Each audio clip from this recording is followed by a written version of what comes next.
Hello folks, you're listening to episode 11 of your favourite sports betting podcast, A Mug's Game, with your hosts, Smeg and Ronnie.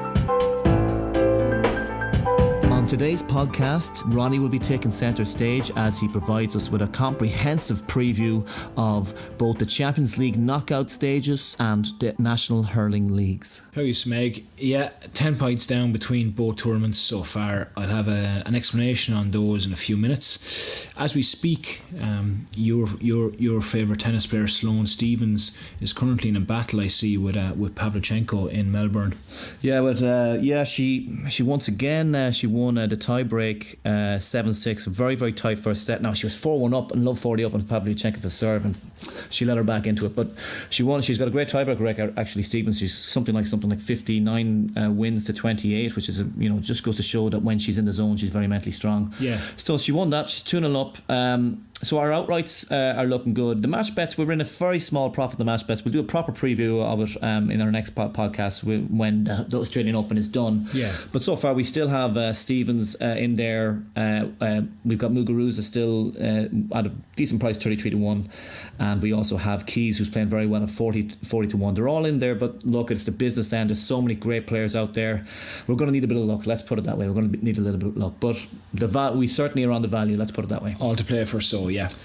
We're first of all, we're going to tackle the Champions League, Ronnie. Okay, because what it's the first week in February. Am I correct? Second week in February. Yeah, second week in February. So it's just a few weeks away now. So it's getting close, and I suppose we run through a few of those now. We obviously know you often speak about the importance of the draw in tennis, but it affects tournaments like this as well, because we know who's playing who in the last 16 now. Yeah. For sure, we don't know after that, but we know the last 16, so we have a good idea in certain games who's going to be in the last 8 anyway, and some other games we don't have a clue still, because they're so evenly matched. But I do fancy, one thing is for sure, I think we're finally going to have a change in our winners. Of course, Real Madrid have won it for the last 3 years in a row, 4 of the last 5, but 3 in a row is incredible. But they are, I'd be shocked if they won it this year, and I suppose the bookies haven't. I think they could be got 11, 12, even 14-1, which if you were told that 6 months ago, you'd say wow, but it's that price for a reason. They're struggling. They really are struggling. Yeah. So if we just look at the market here, then we're going to talk about the outright markets before we actually go through the matchups, if that's all right. So we look at the market here, and our favourites are the Pep's boys, Manchester City. They can be got at 7-2 at both Bet365 and also I think Unibet. But 7-2, do you see any value in that? Are they good favourites, good value favourites in your opinion? No, they're not for me. I wouldn't be backing City at price like 7-2, 3-1, those type of prices. No, I think they still have a lot to do to prove that they're worth backing. Certainly at that price. They had a nightmare last year at the quarter final at Liverpool, where which cost them that. The year before, they went out to Monaco. The other disadvantage going for City is that they're chasing the league. They're chasing a few points. They're 4 points. Probably if they win today, 4 points behind Liverpool in the league, and that's some of the other teams that are likely winners won't be in their situation as domestically, where they have to, even though they've got a good squad obviously, but to play at that intensity at that time of the year can't catch up with them. I think there's still a vulnerability at the back with them. Kyle Walker's having a poor season at right back. Mendy hasn't been fit. I still think They haven't been keeping too many clean sheets. No, in fairness to them, they showed the home game against Liverpool when they had to win a couple of weeks ago. They reminded everybody how good they are, to be fair. So it's not that I'm not saying they're not good, I'm just saying I think it's a poor price. I don't think there should be that. Even a couple of players that still have to quite do at the highest level, likes of Sané and Sterling, who were fantastic in England for the last couple of years. Sterling has been pretty poor for England. Sané hasn't really played much for Germany. I think if I look at some of the other teams from players, I think they're more proven at this level than City. So City at 7-2, 11-4, those kind of prices, not for me. No, not for me. Yeah, I suppose the other point I would make about that sort of price is that when it is knockout in football, in soccer, knockout, really a team to be such a short favourite, you really have to expect them to be quite a good level above above the competition. Remember that it's, in a football final, in a Champions League final, you got the element of the draw there, and then it can go to penalties and stuff like that, where even if you get there and you're on a 7-2 shot, I'm sure you'd be happy enough, but there's still an awful lot of work to do. It's not, I think, if you compare it to something like tennis, is where basically the best player will always win. And I don't find in football that's not always the case. You can be the dominant team in a match, and with the luck factor, it makes it makes back in such small prices at the last 16 stage of the tournament a little bit dangerous, a little bit dodgy, in my opinion. Yeah, I just think as well, we see the way they played with the passing, the fast possession game they play, that if they're a bit off that at that level, like they were last year with Liverpool, if that's a fraction off the way they play, the teams like your Barcelona, Juventus, PSG, these teams, they can really, really damage you compared to some of the teams to be playing in England, obviously, most weeks. But of course, there's also the Pep factor where he hasn't really produced the goods in the Champions League since he leaving Barcelona. So remember Bayern, what did he take Bayern to a semi-final? And they got hammered by... They went man. Yeah, there was a bit of criticism for that since then. No, I suppose in the game it probably is a bit harsh. To be fair, fair enough. So we're looking at the second favourites there, and we see Messi's boys, Barcelona, in it. They're winning at 90-4 with Sporting Bet, but I have a feeling that actually we can't get on. I remember from years back, Sporting Bet wouldn't allow Irish customers. So they're 9-2 with Bet365 and Sky Bet. What do you think of that price? Yeah, I'm on them. I'm on Barcelona, Smeg. It's my main bet actually at the moment. Obviously, many things can change over the next couple months as regards injuries, suspension, and so on. But right now, at the moment, I've 3 points in Barcelona to win the Champions League at 9-2. It's amazing to think with, I suppose it's not their golden era that's over, but they've only won one Champions League out of the last 7 or 8 years, which people wouldn't think. They won in 2015. They were brilliant when they beat Juventus in that final, and they've had a couple of horror performances in the last couple of years, and I think they're out there to put it right this year. I think they're better than they were either of the last couple of years. Last 2 years they've had 2 nightmare performances in Italy. Roma last year in quarterfinals. Roma last year, scandalous. Which was scandalous. They admitted themselves the complacency of them, that game was unbelievable. The year before that they lost out in Juventus as well, 3-0. Real bad performances. The year before they lost Atletico in the quarterfinals. So they've gone out of the quarterfinal for the last 3 years since they won it. But I think they're going well in the league at the moment, on a good run, once 7 or 8 games in a row. They have their team is better than it was last year. They have Coutinho, who wasn't allowed to play last year when he signed for Liverpool. They have Vidal from Munich, who is a positive. These aren't even guaranteed starters. These are guys these will be big Champions League players to me. Like Vidal or Coutinho will do something for me in a quarter final, I think, or semi final in the Champions League that they wouldn't have had. They've added a bit of legs and a bit of youth in the midfield as well, with Arthur, the Brazilian, who's in there beside Busquets and probably Rakitic. Messi, of course, is still as good as ever. Himself and Suarez have scored over 40 goals already between them this season, and Dembele has come into some form as well after a lot of criticism. He signed from Dortmund the year before last, and he's also in good form, I think. And the key to it is, you often talk about the draw. We know Barcelona play Lyon in the next round. There's a lot of games where 50-50. That isn't. Lyon beat City in the first group game and didn't win a game after that, and just about snuck through on 8 points. They're doing average in the French league. I think they're 4th or 5th. Barcelona will beat them, so we know Barcelona are going to be in the quarter final. But on the flip side of that, of course, City are playing Schalke, aren't they? That's true, and that's why City, that's part of the reason why they are that price. Yes, I would agree. City will beat Schalke. Defensively, you're not concerned with Barcelona defensively? Well, to be honest, outside of a couple of teams, maybe like Juve, there's concern about a lot of defences. I'd be hoping for Barcelona bet that Umtiti has been injured for a few months with his knee, and I'm hoping he's due to come back in the next month or so. I'm hoping he comes back in beside Piqué. Still got Alba left back. That's where there is still an element of weakness, but I'm happy to have him at 9-2. I think I think overall they're a better team than they were in the last couple of years, where they were a bit complacent. And I think they'll have a beaner bonnet about this tournament, is that after kind of the embarrassment of that second leg in Roma last year. Messi has pointed at that. They've got a different manager this year as well in Valverde. So I'm happy. I'll have 3 points on Barcelona at 92. Very good. 3 points at Barcelona, 92. Of course, the logic that I employed to put people off back in Man City somewhat does still apply to Barcelona as well, that they're still quite a short price. But having said that, there are so many, you produce so many arguments there that I found fairly convincing. Easy draw last 16. They have strengthened the midfield. Messi, Suarez as good as ever, and just it's that hunger that they'll have to put things right. So I think in fairness, 92. We'll see if the punters agree or disagree with us. But I'm sure at the very least you're going to get a good run for your money there. Yeah. So regarding when we look at some of the other outrights, Juve 13-2 third favourites. I think it seems like they're probably the right third favourites there. Would you say? Yeah, the big addition, Ronaldo last summer. They were okay when we played. Watched them in the group stages against United. I would say I'll put a few teams here together, Smeg, because Juventus are playing Atletico in the last 16. The final is actually on in Atletico's ground. Juventus and Atletico, that's an unbelievably hard game. 2 games for Juventus. I'll put another pair into this as we're talking about it. The Bayern Munich and Liverpool are playing in the next round.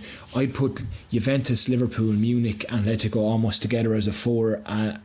And give them. I think each of those 4 are potential winners, but I couldn't back any of those 4 because of the fact that they're playing each other.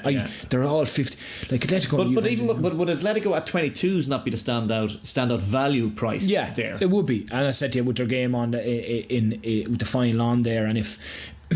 You speak with defence, they still do have a good defence, and Costa's been injured. Maybe he comes back into the fray. They're still got Griezmann in great form. Will they score enough? Still doubts about that. But they're going to be so hard to beat. They are. I know. As I value those 4, I would agree. Yeah, I would agree. That's 22-1 is big. Yeah. Of course, with Liverpool as well as what we were talking about City. The other factor with Liverpool is that if anything, they're probably going to be so desperate to win the league that they're actually going to prioritise. I'm not saying that they're consciously going to tank or anything like that, but surely the league is still the priority, and I fancy them to beat Munich, as in I know the weekend before the first leg I think is an FA Cup weekend. They're out of that, so they have a good the fact they're out of the FA Cup is definitely a good thing for them, because they've got time before that game. Then I think they're around the 9-10-1 mark. The way they play, they do have a chance of going there again, but the way they're going for the league this year, I think that'll be where the focus is, even if they don't admit that. Am I right in saying that Lewandowski is the top scorer at the moment in Champions League? He is. He's got 8 goals. Yeah. So and who is Messi not too far behind? Yeah, he's 6-2 behind, and When you consider that that Barcelona are playing Lyon, and that we're expecting Barcelona to go far enough, and that you think that Liverpool will have enough to beat Munich. Yeah. I think I saw he's 13-8 favourite. He's 13-8 favourite. Messi's 13-8 favourite. It's a bit short. It's a bit short. Yeah, it is a bit short. Yeah. Okay, and then I suppose you, as a big Man United fan yourself, we're looking at. I think United were 40s with a lot of places, only up until Solskjaer took over from them.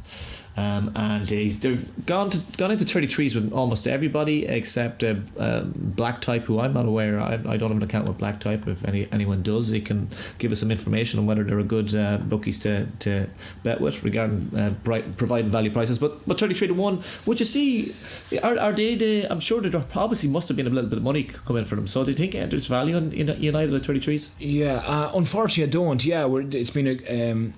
Look, listen, we're looking as fans, we're looking forward to the game a lot more than we were a couple of months ago. I was at the Sevilla game last March, last 16 game, when it was 0-0 out in Sevilla. I was at the home game, and it was just so flat. Pogba didn't start, Fellaini started, and when the draw came out, they got PSG back in whatever it was, start of December. United fans just not even speaking about it. But there has been a change. Solskjaer's done well. The under 7 games, 6 of them were against teams they should be beaten, but it wasn't that they should be beaten. It's the way they beat them is enjoyable to watch. I would say what he's done is he's helped make United's strength stronger. as the final third of the pitch, which we knew on paper were anyway, but it was too inconsistent. But he's given them that freedom and confidence. You can see Rashford and Pogba well. Yeah, he's decided who his main men are as well. He's like, Rashford, okay, I'm trusting you. You're going to be my main man here, and which you never felt was the case with Jose. Like, and obviously, like it just goes to show Pogba must have had a really bad relationship with Jose. Like, and even like probably one of the most enjoyable wins so far was not like they got an early goal in most games so far. The cup game, Reading, Brighton, the other yesterday, the Cardiff, Huddersfield games. They got early goals in those games, made the game easier. But against Newcastle a few weeks ago, they didn't. It was 0-0 after an hour, and they broke them down, got that goal. It showed a good attitude. The players kept going, and so on. True, but got a bit lucky against Spurs, I have to say. That's where I'm coming. And like I have to say, like Ole is getting.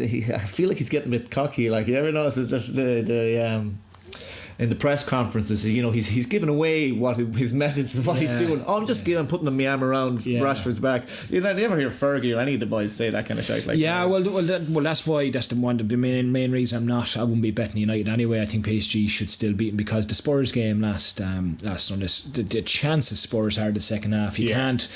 I know De Gea was brilliant, but Spurs finishing was just deplorable on the day. I think they'd have 21 shots overall, 11 on target, something like that. It was just conceding way too many shots. You can be very results orientated about these things, but that's the simple fact is that Spurs miss something. It's part of the reason why obviously I wouldn't be backing PSG against United as a fan, but I will put in something PSG to win it outright. I think there's a little bit of value in them, because I do think they would beat United. I think they're PSG's attackers, like if they get half the chance that Spurs got last Sunday, I worry for United, because Solskjaer can't do a whole lot of United's defence and even their defensively midfield wise, it just isn't good enough. It isn't good enough for they need 2 or 3 players in positions there, and that's not going to be solved between now and the PSG game.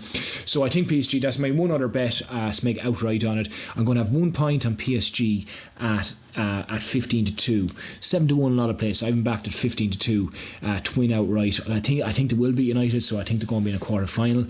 What about this notion of PSG being bottlers, really, that they have bottled it in the last last couple of Champions Leagues from good positions. Look what happened to them against Barcelona 2017, 4-0 up in the first leg and lost 6-1. An unbelievable. Well, if we look at it now, a couple of things about that's right. 2 years ago, lost to Barcelona. Well, Neymar is with them now, and the other man who wasn't with them then is Mbappe. He wasn't there 2 years ago. They lost to Madrid last year in the 2 legs, so they went out to Madrid and Barcelona the last 2 years. I think. But they did go to a kind of a poor enough Barcelona, I would say, 2017. Remember, Barcelona were fairly comfortably beating the next. But I would say PSG are better than they were then as well. I think they are. It's 2 years on from that.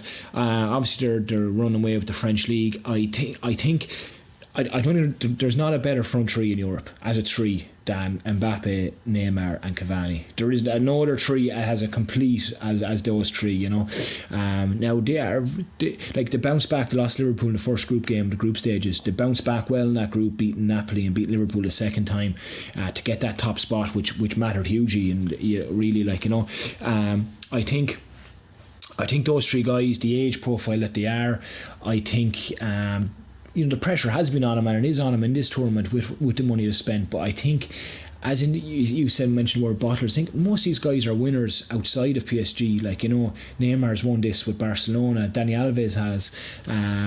You look at Mbappe's won the World Cup now. I think Buffon's their keeper now. Buffon, look what he's won, the World Cup. And I think there's a lot of winners there. They just might just have won together. Do you know what I mean? Fair enough. So I think there's value. My worry, I had this back, is last night they won 9-0 yesterday. Actually, those three guys got 8 goals between them against. I know they're the bottom team of France to beat, but Verratti went off with a bad ankle injury, and he's crucial to him because they are a bit light in midfield. So disappointed to see that. If his ankle injury is as bad as they say, I'd be really hoping that they get a midfielder in before the end of the month. But listen, I haven't done anyway. I'm going 1 point on PSG at 15-2. Fair enough. Okay, so it's somewhat like a cover bet in a way, that Barcelona is your main bet, but at the same time you still quite like PSG, so you won't take it. Yeah. So fair enough. Can we just turn our attention to the actual last 16, and we have Man United against PSG, Roma against Porto. Roma 100-1, and considering they're playing Porto in the semi-finals last year, they're still not, they're not the greatest team either, and they still have to get through a quarter-final and semi-final against the top team. But Ajax, Real Madrid, Tottenham, Borussia Dortmund, obviously with Spurs losing out on Kane, he's out for a while. That's not going to help them. And will Son be back even for a second leg? He won't be back for the first leg, for the second leg probably. Liverpool, Munich, Lyon, Barcelona, Atletico Madrid, Juventus, and Schalke, Man City. Now, is there any of those matches that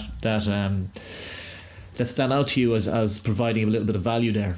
There's one bet I've done so far. Obviously closer to time we'll be speaking about it again, but there's one I like.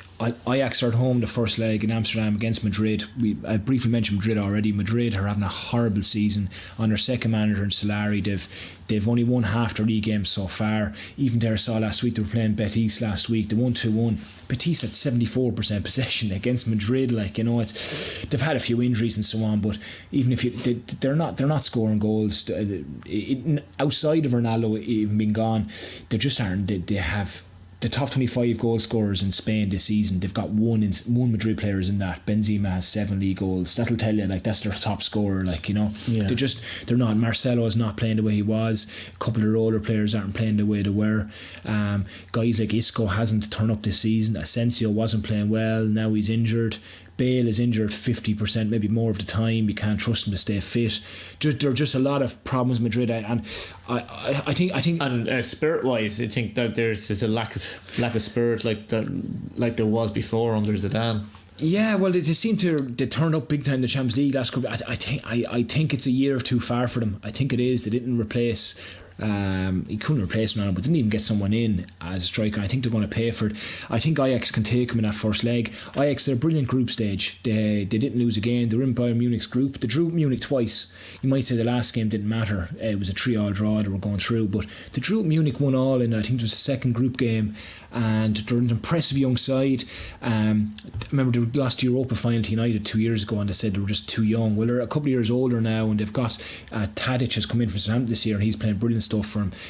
They have a young guy at the back who it was in for a big money move in the summer. De Ligt is his name. He's a 19-year-old Dutch guy, and they're just a young fit team whose performances against Munich in the group stages suggest that they could surprise Madrid. I'm not saying they win over the 2 legs. Maybe it won't be good enough to win to get a result in the Bernabeu. I don't know, but I think the first leg 13-5 at home.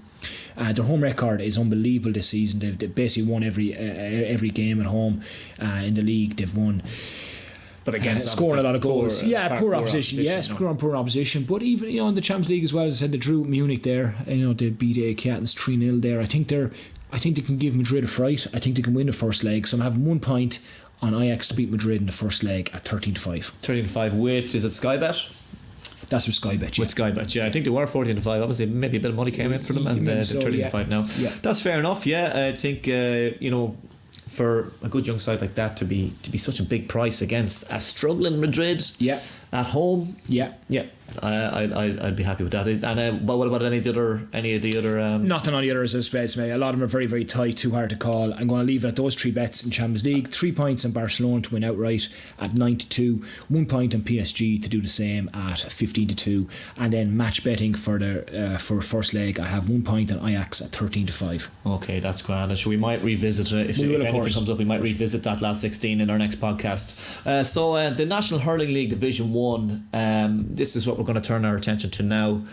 I'm going to have a look at the outright market here, which we have with Paddy Powers up at the moment, because we actually we could only find the markets on Paddy Powers and Boyle Sports. But we have Cork at 4-1, joint favourites with Galway 4-1, and Tipperary are 4-1 as well. And we have Limerick 11-2, Kilkenny 11-2, Clare 13-2, Waterford 11-1, Wexford around 16-1, Dublin 16-1 with Powers, but they're also 28-1 with Boyle. So, and then obviously we have Offaly, Laois and Carlow, who you wouldn't really be factoring in at all. So out of that, what stands out to you?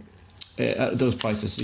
Well, it starts next weekend. First of all, so 1 week out from the first. Just the way the Hurling League has run over the last years, you've got 2 groups of 6. Division 1A and Division 1B. The top tier Division 1A has Cork, Tipperary, Limerick, Kilkenny, Clare and Wexford, and then 1B has Galway, Waterford, Dublin, Offaly, Laois, Carlow.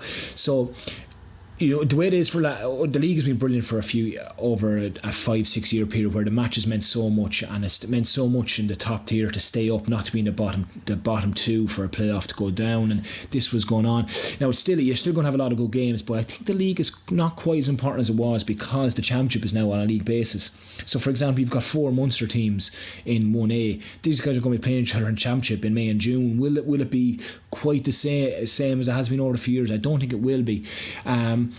The way I've looked at this, as you called out the odds, you said Cork Galway tip are 4-1, very very short. You know, Limerick Kilkenny 11-2. I think the last few years have shown us that being in the second tier, essentially 1B, is a good place to be. Limerick won the Ireland last year, coming from it. Galway did the year before as well.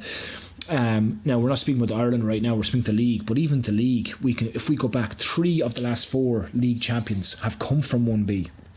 And I think there's a pattern, there's a reason for that, is that you can build up in February, especially the month of February, where you've got your 5 rounds of games, the end of January to the start of March. You have a couple of games there where you can change your team around, maybe train hard in the week, and you'll be good enough to beat the off-leash Carlow, or as it was Antrim, before this, and you're going to be in a league quarter final. Then you might pip it up for that, because the league quarter final matters more to those teams because they maybe haven't been tested as much as the others. Do you know what I mean? So they've got that. I think they've got an advantage. Kilkenny won the league last year, fair enough. The year before that, 2017. At 2017, Galway won that league coming from 1B. They beat Waterford in the league semi-final, beat Tipperary in the final. The year before, just to prove this pattern, 2016, Clare were the league champions. They were in 1B again, and they came out 1B to beat Tipperary, Kilkenny and Waterford in a league final. And the year before that, 2015, Waterford were in 1B like they are again this year, and they won the league. They beat Galway, Tipperary and Cork in the knockout stages. I think just coming out 1B, you're more hungry for that league quarter final, league semi-final, for that extra challenge of a game, really, I suppose, that and maybe that little bit extra hunger for it. So I think because the other teams will have been basically kicking the shit out of each other. The winner. You're going to see in 1A, teams are going to win 2 games, lose 3, or vice versa. That's the way it'll be. They'll all beat each other. Yeah. And it's very hard to back teams in that, Smeg, coming out with that division, because they might not be even in the top 4. You don't know who's going to be the bottom 2. So it's very hard to back Cork or even Tipperary 4-1. I am surprised to see Cork as favourites with Boyles at 3-1. It's a dreadful price. Yeah, well, if you look at it as we stand, like Cork are, John Myler has made it clear last couple of years they have been a very average league side, but it stood to them in the championship because they've won the last 2 Munster championships. They've lost Ireland semi-finals in the last couple of years. That's where they want to fix. Even Myler, I saw him yesterday, was speaking about it's all about tip on May the 12th or 13th, whatever day it is, he said. So I wouldn't I think very much a championship team, even the way they play out in the back, sharp hook outs and run it and then deliver that ball into full forward lane where it runs on for Hurling. Very much a summer team. The conditions probably would suit them. I think so. I'd put kind of Clare in that bracket as well, just a summer team. Something about a summer team that, all teams are going to be missing big players as well. Clare, Shane O'Donnell has gone away, Keane Dillon retired, got Shane Moore's way travelling. I think they're missing John Conlon and Peter Duggan for the first few games as well. So if you're missing a few players for your first few games in 1A, you may not be the top 4. Whereas if you're missing players, if you're Galway, Waterford, Dublin missing players, you'll probably get away with it up as far as March. You'll be in a league quarter. You should be good enough anyway to be in a quarter final. Whereas the other group, if you're missing players, you won't be in the knockout stages. So I'd rather stick to the 1B teams. To be honest, we mentioned Cork. If you look at the champions last year, Kilkenny, Kilkenny won the league last year, but they're in big trouble going to this league, as in 2 of their big players, Pádraig Welch and Cillian Buckley, are injured and won't be playing certainly the first few rounds of the league. You then have the other thing you have to bring into the equation are the players that are playing with their clubs in All-Ireland semi-finals, senior and intermediate. And you've got Ballyhale from Kilkenny playing Ballygunner from Waterford, and there's a lot of players involved there, and whichever one of those teams wins, it's bad news for the county, because they're going to be playing until Paddy's Day. So if I'm looking at that, all things considered, I'm going to go with the 1B teams, and I suppose my main value bet is going to be with Paddy Power. I'm going to have 1.5 points each way, Smeg, on Waterford. Right. To win the league at 11-1. At 11-1. So Waterford to win the league at 11-1. Now this is the team that we actually backed against big time in the Munster Championship last year. So you'll have to provide a reason, some good reasoning for why you're on them this time. Obviously you've got the factor that they are in Division 1B. Yeah. But is there anything else about Waterford, especially? I know the Bennetts are back. Is that, you think that makes a big factor as well? Yeah, Shane Bennett and Kieran Bennett are back. They haven't, as you said, out of the championship since June, since the middle of June. So I think that break might have done a lot of both the young and old lads good.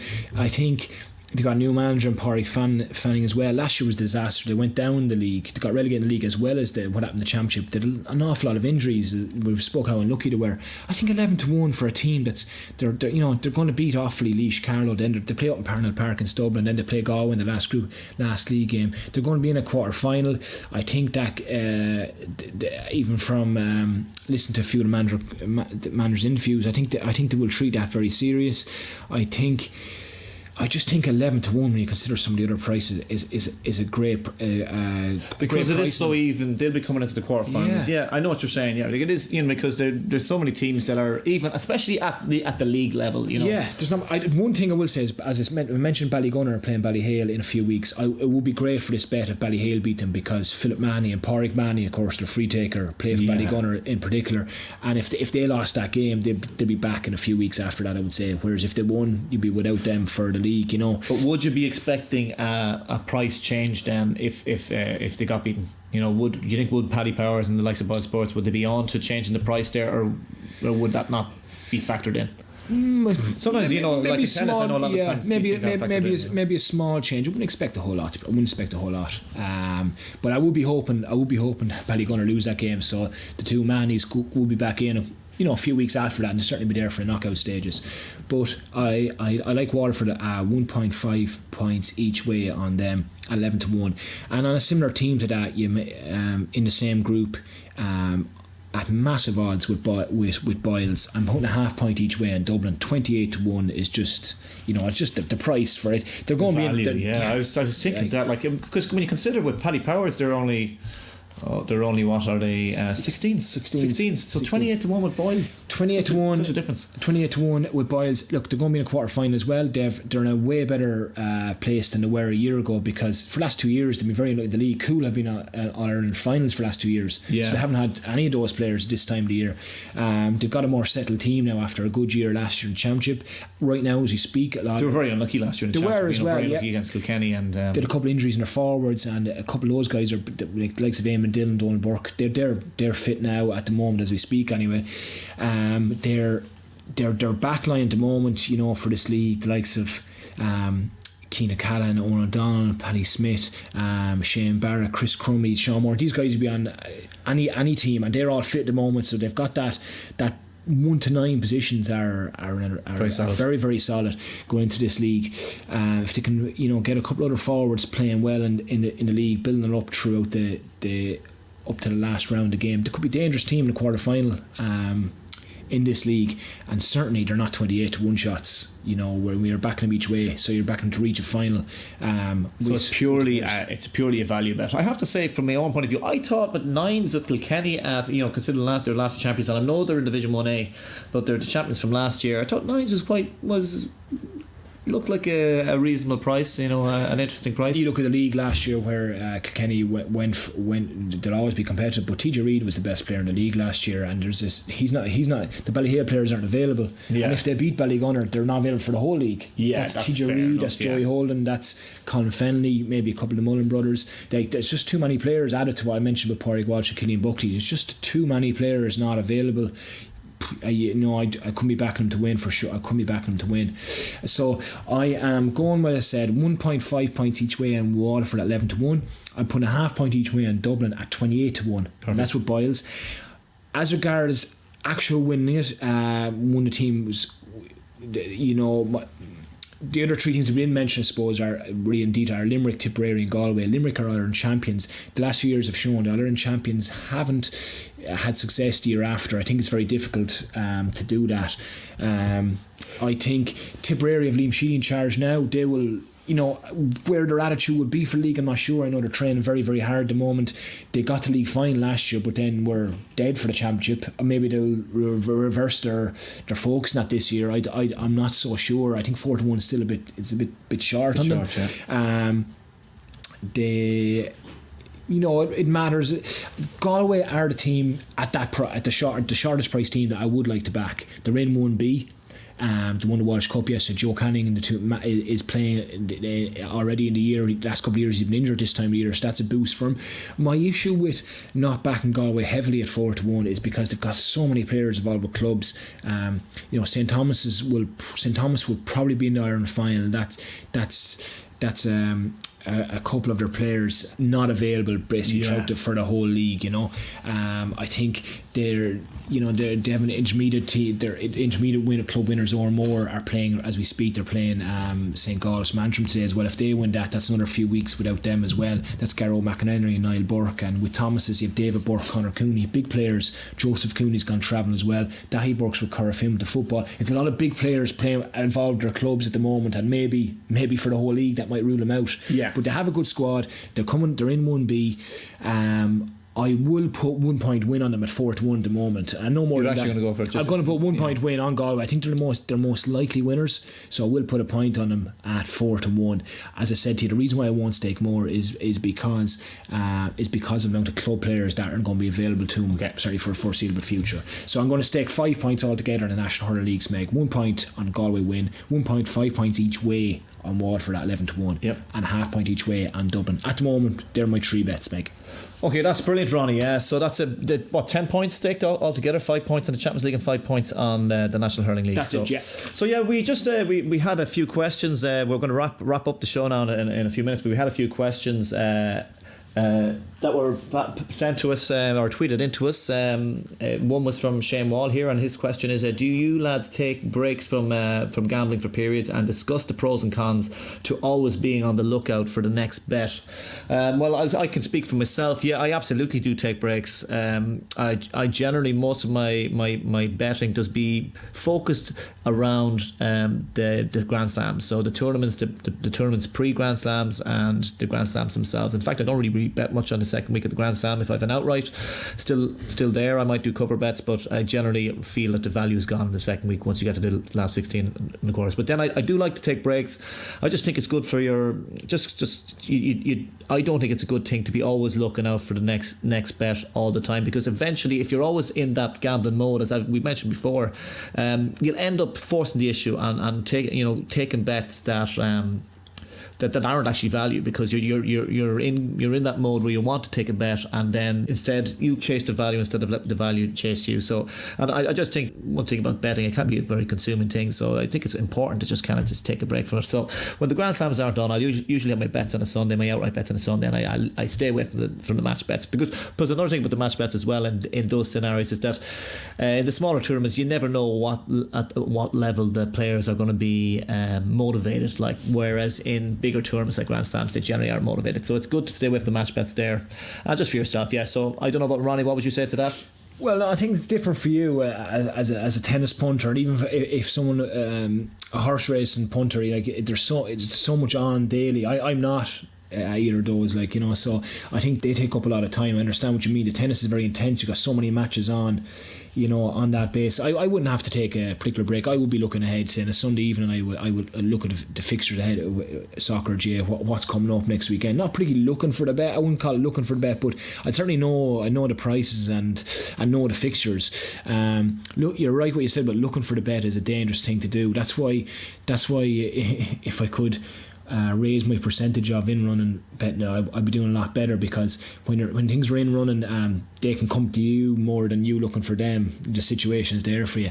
But as regards a major break, I wouldn't. But it is certainly harder, because for years I loved the first few weeks of the League of Ireland season, which starts up at the start of March, end of February.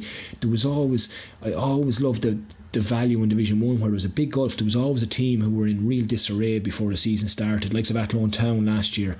I remember playing Galway, and Galway were -1 at the evens at the start, and then if that was a few years ago, that would have left go for 5 or 6 games, but now it's much harder straight away. The week after they play, like -3 is the handicap, something which is too big in soccer, really, you know. So there was Cabinteely a few years ago in Division 1 who were just they were starting out. It was their first year up in the league. They're going to be quick boys for a good few months, but those days are harder to get now. The powers that even the League of Ireland is well marked up, and things are spotted much quicker, so it's much harder to find.